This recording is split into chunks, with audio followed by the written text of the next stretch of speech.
This podcast is brought to you by Penji. Penji is a creative subscription service that gives you access to pre-vetted, agency-trained creatives from all over the world. From graphic design to illustrations to social media management and web development, it's all included for one monthly price. It's time to say goodbye to the hassle of searching for top-notch creative talent. With Penji, you get quality and consistency delivered right to your inbox every day. Carefully crafted for you by humans, so meet your new creative team today. Head over to penji.co for more and enter the coupon code located within the podcast show notes. Hello, everybody. Welcome to the First 100 podcast. This is a podcast where we explore the journey of entrepreneurs, business owners, agency leaders, and so many other cool people as they share with us the strategies, the challenges, and the triumphs that have led them to secure those first 100 customers, first 100 followers, that first 100. Very excited today because we have a very cool guest. Her name is Shira Benarde. Hi, Shira. How are you? I'm doing well. Thank you for having me. Thank you so much for being here. You're a really exciting guest. I actually saw you on Shark Tank on that one episode that you were in. So it's really cool to have you on this episode today. Yeah, that's awesome. I love hearing that. For anybody who is not familiar with you, what you do, I mean, I obviously already spoiled them and told you that you were on the show, but can you tell us a little bit about yourself, about what you do, about everything that we need to know about you? Yeah, so I am based in Palm Beach, Florida, and I started a company when I was 16 called Nightcap. So we're a drink spiking prevention company, and I started the company after I had a friend that was roofied at the bar. I slept on it and thought of the idea in a dream and created a prototype out of my mom's stockings when I woke up. So I sat down with my dad and kind of crafted that little prototype with him, and he immediately said nightcap or top hat. So that's how we thought of the original name of Nightcap, and we've been in business for about 5 years now. So we're just doing what we can to keep people safe. Amazing. It sounds great. And I did kind of like look into your product. I mean, I did see the episode that you guys were in, and I'm really curious to see how your business has been growing since. But this is called the First 100 podcast. So I do have to ask the question, how did you actually get that first milestone in? Like, how did you start selling the first few products? Like, how did you set up? How did everything come about? Yeah, so the first initial, I guess, profit came about through just advertising on social media. And we would just post on TikTok and basically just get the product out there so more people could see it. So whether that was just putting the product on a drink or putting the founders' faces behind and telling a story about Nightcap, that's really how we were getting the first customers on board, and people were seeing the product for the first time, which was leading to sales and partnerships and different things like that. That's so cool. Well, I mean, you guys are also a very youthful product because you are focused on, like the college scene and the party scene and, people who go out, and it's obviously very much within the young crowd, which I find interesting. But how have you been able to pitch this to business owners and stakeholders and, like when you were actually thinking about scaling to all of these other sort of players? Yeah. Most of the time our customers come from them reaching out. So when we post on social media, the people within the nonprofits or the universities are seeing that content, and that's when they reach out to us. So it's really an inbound business instead of, reaching out to a lot of new customers. I would say 50% of our business is bulk orders to universities and clients like that. So I guess all businesses are different, but we're not really a company that does a lot of outreach. That's cool. I mean, it's great because you also do have a product that is very focused on a really big social issue, especially for women. I think if you are a woman that is out going out, you're gonna always have that risk of getting your drink spiked, even by your bartender, not necessarily by someone else, but it's always a concern. So I do see why people would want to invest in a business like this. And actually, I wanted to ask, I'm really curious when you guys have been, through the launch and the development and the growth of Nightcap, what has been the biggest challenge in growing this business and how have you been able to overcome it? Up until this point, I know that businesses obviously are evolving and there's probably going to be new challenges coming in the future, but up until now, what has been the biggest challenge? Yeah, I think just being like a young founder and not really knowing how to start a business or having any experience in business. So really just learning from trial and error and being okay with that, because when you're starting your first business, you aren't supposed to know everything. And I think realizing that is a challenge in itself. So we have figured out ways to find what works and then just kind of copy and paste that. So, yeah, I would say just like listen to your gut. You're not really supposed to know what to do at first, but once you figure it out, that'll kind of lead you to your next move. And I also wanted to ask Shira, because I'm curious, you guys started in 2019, if I'm not wrong, right? Yeah. And right towards 2019, towards the end of 2019, beginning of 2020, COVID happened. And obviously, a lot of clubs, bar scenes, all of the nightlife kind of got shut down for a while.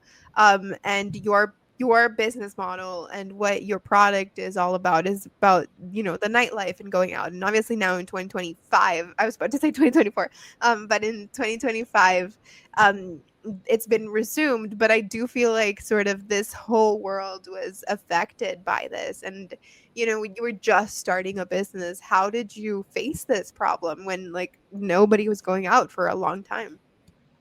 Yeah, we were we were brand new, so it wasn't really making a difference to us because we didn't have sales anyways. So yeah, I guess it did slow down. People started to just, not buy anything regarding the nightlife because no one was doing anything. That's kind of when we took the time to think about how are we supposed to get, like, what do we do after this? And that's when we applied to Shark Tank. So we definitely kept ourselves busy during that time. And then we ended up going on Shark Tank during 2020. So it all worked out how, it was supposed to, I guess. But, that time was really hard for a lot of us. Yeah, I mean, it seems like the timing was great though, because you guys had like that time to sort of do the product development, and then have that ready for the market back already in like 2021, or I'm guessing, or like when clubs and bars were already opening up. Yeah, it was, it was definitely a time to just take a step back and really see like what we could do and how we could, help people and when they were to go back out again. Now, I'm curious to ask you about like the product development and the product itself. How have you actually evolved the product from what it started out as and what you were initially selling to what you are selling now? So it was just an idea, and we had to create the actual product by finding a seamstress and getting it to where we wanted it to be. So it was a lot of just deciding, do we want this pocket to be on the outside or the inside, or how do we want it to function? So that took a little bit. And then once we got the product to what it is now, we started developing more products that cover your drink no matter who you are or what you're drinking. So like beer bottles or cans or, products for men and all genders, because not everyone who gets roofied is a woman, or not everyone who wants to protect themselves is a woman. So we were just trying to innovate and listen to our customers. So I think now we have about like 8 to 10 products. That's so cool. And like, I also wonder, how did customer feedback come into play with this? Like, I'm assuming once you had it in the market, once you had it there, um, people started using it. You started to get opinions from customers. Did that influence the way that you were? Did that influence the design? Did you say like, oh, this, we've gotten a lot of complaints about this, so we're changing it, or we have a lot of compliments about this, so we're like optimizing it? Did that influence any changes at all? Yeah, our customers have definitely helped us create new products. So when we were looking at our comment section and realized a lot of these people, drink beer and your beer bottle can be spiked as well, that is very important to take into account and realize, okay, this doesn't work on a beer bottle. I mean, we have people that want to still protect themselves, and from there, you just kind of have to realize, like, pivot and see, okay, how do we keep people safe if they're using a different kind of drink and still want to protect themselves? So like reading your comments and your messages is super important when developing new products, to see like who's using the product and what else would they want. For sure. And I wonder also, like, the nightlife and the clubbing scene, bar scene, just like, drinking in general. How has that influenced, or any future changes that you see happening? Do you think it will be influencing your product, or do you think you have something solid that's going to sort of be the same as things change? Are you asking if the bar scene has changed? I just mean, like, if any changes in how bars or clubs distribute their drinks is influencing the way that you are selling your product, or do you think that it doesn't really affect it?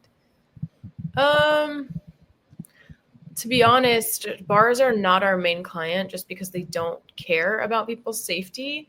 The people who care are usually colleges and nonprofits and military bases. Regarding bars, like, if they don't see a big monetary opportunity for something, they don't invest their money into it. And they know that the problem happens, but they kind of turn a blind eye to it. So if it's not a big market for us, but so yeah, no, I wouldn't say that the way, I mean, it makes sense, like, because all these drinks have like big garnishes on the top, so like a drink cover wouldn't make sense or stuff like that. But to be honest, no, unless the individual's bringing the product into the bar, that the bar probably doesn't have it. Interesting. Yeah, no, I was just curious because I was wondering if that specifically, like someone telling you like, oh, why would I put a cover if it has like a little umbrella or a straw in it, if that sort of affected sales. But it's really interesting to hear that bars and clubs are not the main sellers, because I would have imagined that it would have been like a really huge marketing thing for a bar or a club to say like, oh, we were safe because we provide like these covers. Yeah, it's just, yeah. Yeah, it's just very interesting. But I guess I was wrong. It was just a question that I was curious about. No, I think most people think that bars are a big client of ours. I mean, it would make sense. And in the beginning, Yeah. we thought they would be a big client of ours too. It just, like, you approach them and they just don't respond to it the way that you would hope they did. Yeah, I guess it makes sense though. I mean, it makes sense. I think there's a lot of like stuff that industries turn a blind eye to. So it would make sense that this is also something that they do as well. Yeah. But to move to a little bit more of a positive topic, I wanted to ask, do you have any like experiences that you've heard from people who have used your product that have resonated with you, or that have made you feel like this is worth doing, or that have actually helped someone protect themselves? Yeah. We've definitely had really positive feedback on people using the products. Like, there are a few stories where people have been at a dark club and someone has tried to spike their drink, and they've walked out of the club and seen pills and powders on top of the nightcap. In general, I think I come across pretty much someone every day that either has a story or know someone that has a story about drink spiking. So I think, when people give me those stories, it tells me like there really is something, that there is a deeper problem here, and there is something that we need to change, that people just began talking about. So I think it's been going on for a very long time, and the conversation has just begun. So yeah, I definitely think like every single day there's someone that I talk to that assures me that we're doing something that is actually helpful. That's amazing. Yeah. I mean, I have had an experience. I don't even know if like my I remember when I was in college, I had like this one time when I went to a party and I got it from like the bartender. I got like a cocktail, and when he gave it back to me, I feel like I was so drunk, but it was impossible to get drunk from like I hadn't even finished that drink, and I felt like I just felt like so dizzy and just like completely out of it. And I told my friend, like, I was like, I'm really drunk. And she was like, we had been there for like 20 minutes. And I remember her thinking like, maybe they put something in your drink. But I was like, I don't know. Cause nobody was really like trying to do anything to me. There was no really weird guy. I have no way of confirming if that was spiked because it didn't taste funny.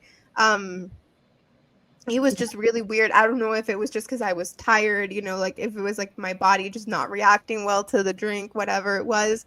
Because I had drank before and nothing had ever happened. And I kind of was just like, I'm just gonna go home. Like I remember I got an Uber, I went home. I was kind of like lame at that party, I guess, because I was just like really drunk. I fell asleep. The next day I was fine.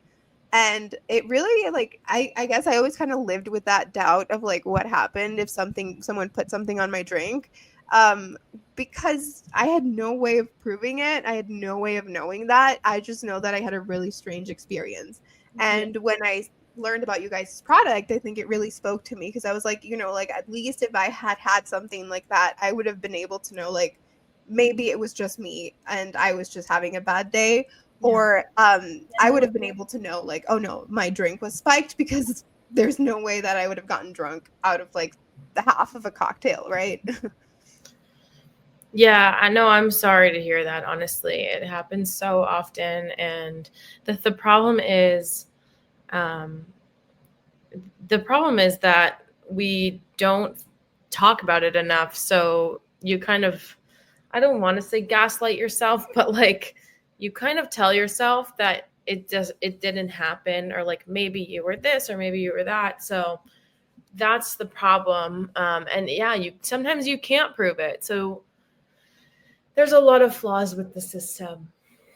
Yeah, and it happens a lot. And I feel like it happens a lot with a lot of issues where like you kind of just gaslight yourself to be like, it's not that big of a deal. I'm fine. I'll live, but and there's circumstances where it's not fine and a lot of really bad things can happen. So I think like stuff like this is great to have out in the world. And hopefully more and more it can be integrated into places like this where a lot of this can happen. Yeah, no, absolutely. Thank you. I appreciate it. And I wanted to ask you, Shira, because you're a very young entrepreneur, and we do have a lot of aspiring entrepreneurs who listen to this podcast who are, they want to hear what other people have done to grow their businesses to become make it actually profitable. We also have a lot of sort of people who are very deep into 9 to 5, the corporate life. They have a job and they have this business on the side that they really want to start working on, but they probably don't feel like they have enough of a stable income to just up and quit and dedicate their life to this. And you started from very young, right? So what is your advice to anybody who is trying to grow a product, software as a service, any kind of business, entrepreneurs, solopreneurs, to be able to actually get the product or whatever it is that they're selling into the market and making it profitable and being able to do this 24/7? Yeah, I think we're given this narrative that when you're young, you can't do as much. Like you don't have the resources or the capital. You're not old enough to do this. I think that's honestly a scam. And when you're young, you're more delusional. So you think you don't overthink as much.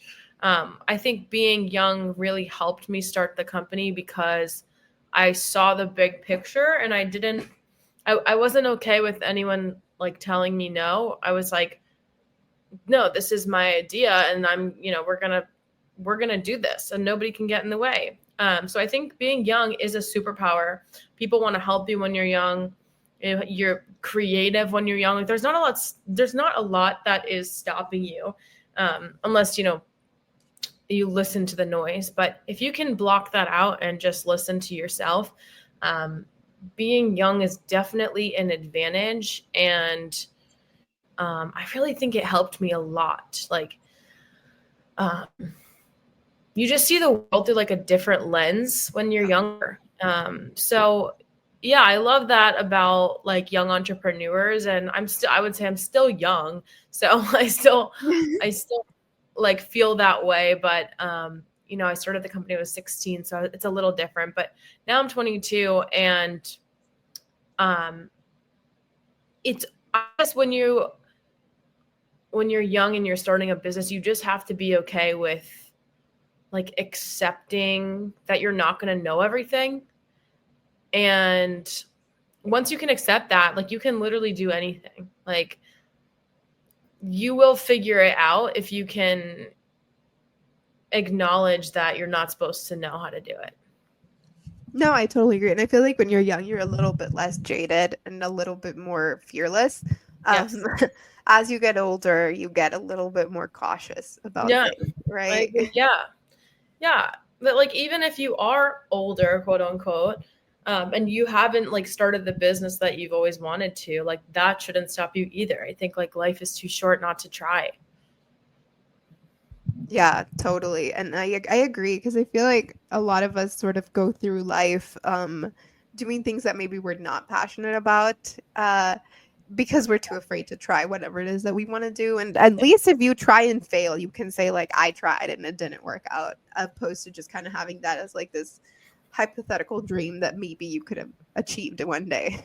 Yeah. And also, what I would add for like people who are in the 9 to 5s, like you mentioned, and people who want to start a business, like, you have to believe in yourself so much that nothing can get in your way. Like, just an unwavering belief that it's going to work out. You have to have that. And if you don't have that, you need to find it, because you will be the only person that has that vision. Like, there's going to be no one that comes in that's like, no, we're doing this. Like, it's you, and you have to believe in yourself like nobody else will. Yeah, I agree. I mean, I feel like also because the type of journey that you've been on, and a lot of entrepreneurs are on, is something that's very easy to get discouraged from, because you're going to get a lot of no's and a lot of people who probably won't believe in you or what you're doing, or a lot of people who are going to be like, I don't want to, like, this is kind of like a failure. Yeah, it's true. Yeah. Yeah, no, so it's great. I think it's really admirable to see young people like yourself who are sort of chasing a dream and, really achieving it. I think it's really inspiring for other people who are going to want to do this. And I'm very excited for you and for the future of Nightcap. Thank you. I'm excited as well. We'll see. We'll have to see what happens. Hopefully it'll keep growing. Yeah, Yeah. no, but we're almost out of time. But before you finish, I do have a game prepared for us to play, just to sort of lighten the mood a little bit. It's a rapid fire of 20 questions, and I'll give you a minute to answer as many as you can. Okay. And we'll see how many you can get through. These are not questions about business. They're not about branding or marketing or anything like that. They're just dumb questions. Okay. And just to like pressure you a little bit, nobody has gone through 20. So I'm always trying to find someone who can get through all 20. All right. We'll see how I do. Let's go. We'll see how you do. I have my phone here and I'm just like setting up a 1 minute timer, and I'm just going to start reading them. Okay. I love a challenge. All right. Ready? 1, 2, 3, go. Coffee or tea? Coffee. Early bird or night owl? Early bird. Favorite social media platform? TikTok. Go-to karaoke song? Don't Stop Believing. Books or podcasts? Podcasts. One word that describes you. Outgoing. Dream vacation destination. Thailand. Most used app on your phone. Instagram. Favorite emoji. The dancing girl. Hidden talent. Gymnastics. Go-to comfort food. Pasta. Superpower you'd have for a day. Flying. Who inspires you the most? My dad. Guilty pleasure.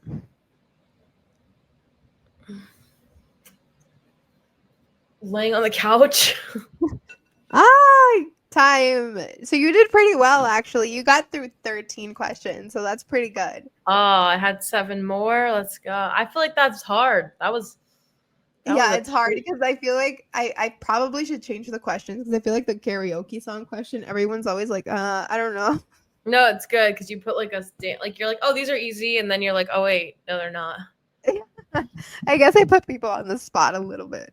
That's good. But Shira, it's been great having you today. Before we finish the show, I do want to give you the space to plug anything that you want to plug. If anything resonated with anybody here that was listening, the space is yours to tell everybody where to go. Yeah.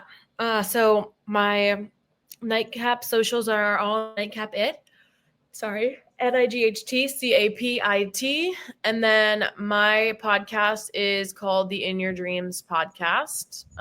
You can find it on all platforms. And yeah, that's it. Amazing. Yeah. Then the links to this will be added to the description of this video so everybody can go and check it out. And Shira, it's been great having you. Everybody else, I will see you on the next episode. You've been listening to Fully Managed, brought to you by Penji. Check out the show notes to learn more about today's guest, and to learn more about Penji, the human-first creative subscription service, head over to penji.co.